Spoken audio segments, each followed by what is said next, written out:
What's up, guys? It is Carly here bringing you day 7 of my 12 days of Christmas horror, and today I'm going to be talking about another movie that I already reviewed with JP back on his channel last year, and I wanted to rewatch this one for a while though, because the way I watched it last year, it was kind of like a bad quality type of deal, and they recently put this, or not recently, I think it's been on Netflix for a while now, and I decided to go ahead and revisit it, and that is Super Dark Times from the year 2017. Yes, this was a new movie last year, and if you listen to the 22 Shots podcast, it was, I believe, my number 3 of the year, so I was very high on it, but as I said, the way I was watching it off a laptop, and it kept freezing up on me, and it took me like 2.5 hours to watch a movie that's actually like 100 or an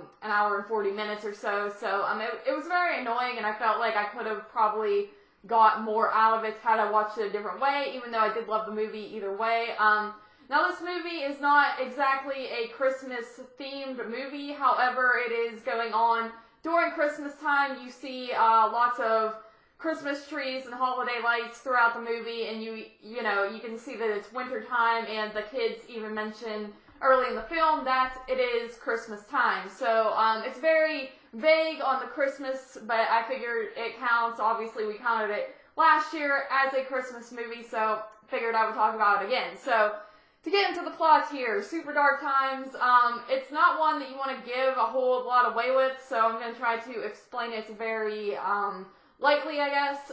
The movie is following a group of teenagers. I believe they're probably in like 9th or 10th grade, teenage boys in particular. You have these two best friend characters. I believe their names are Zach and Josh, and you know, they're just typical teenage boys. They go out on their bikes, and they're always hanging out and things like that. This movie also, I believe, takes place in the 90s, so there's no real technology or anything like that, so you're getting a lot of visuals of them just kind of hanging out and going around the town and stuff like that, which I really enjoy in movies. I love movies that are throwbacks and take place in either the 80s or 90s in particular, when there's no technology and you just kind of see kids being kids, even as teenagers who, you know, aren't addicted to their cell phones or anything like that yet. So I really enjoyed that about the film right off the bat. So you're following these kids, and then there's also 2 other boys that you are introduced to, and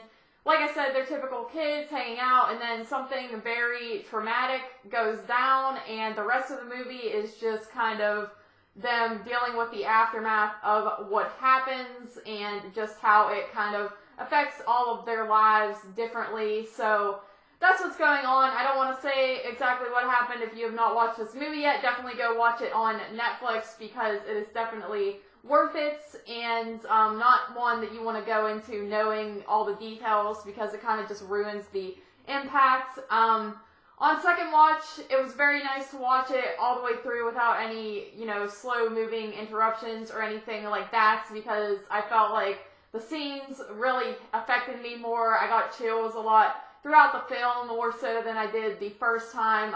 Even though I knew what was going to happen in the movie, it still had a really great impact on me. I thought it was very emotional and disturbing and just very, very upsetting. That's another thing about this movie. A lot of people don't really consider it to be fully horror, but it's definitely a dark, dark drama, if anything. And there is actually 1 or 2 creepy moments in this film that kind of involve dream sequences. So, and like I said, just what's going on is very dark, so it definitely falls into the horror category enough for me to consider it and to be talking about it once again. So you know, all the characters are great in this film. I think they all look like teenagers. They did a good job with the casting, because, you know, sometimes in movies, when you have teenage characters, they look like they're actually probably in their early to late 20s, but these kids actually look like kids, actual kids, like 15-year-olds, not even 18 or anything like that. I'm not too sure if that's true or if they just look that way, but either way, they did a great job with that, because it really captured the innocence and made it all the more emotional with what goes down.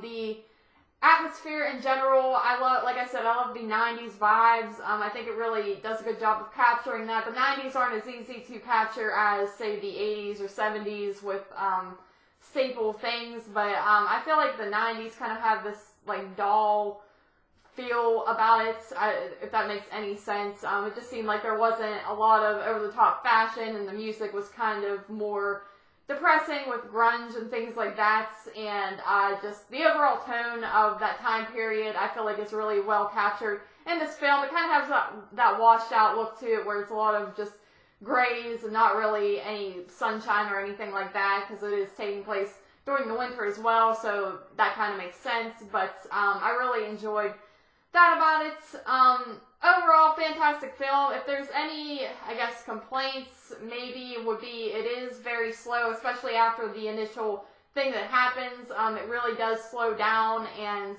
for me, it's not a big deal. I feel like it just captures the way these kids, their innocence is kind of taken away, and they're just dealing with a situation that will probably haunt them for the rest of their lives, and I think they capture that really well. I don't really, for me, it's not boring or anything like that. It captures me throughout the entire thing, but I could see some people feeling like this one is slow. I actually had a few friends check it out, and they said they just didn't care for it because they thought it was slow, which is understandable. I mean, it is kind of a longer film as well, so that makes sense, but in general, I think it is a very solid movie, very good, not necessarily a Christmas horror film or anything like that, but very good with the atmosphere and just a dark teenage movie. I think that certain teenagers would enjoy this one because it does capture teen life pretty well as well, and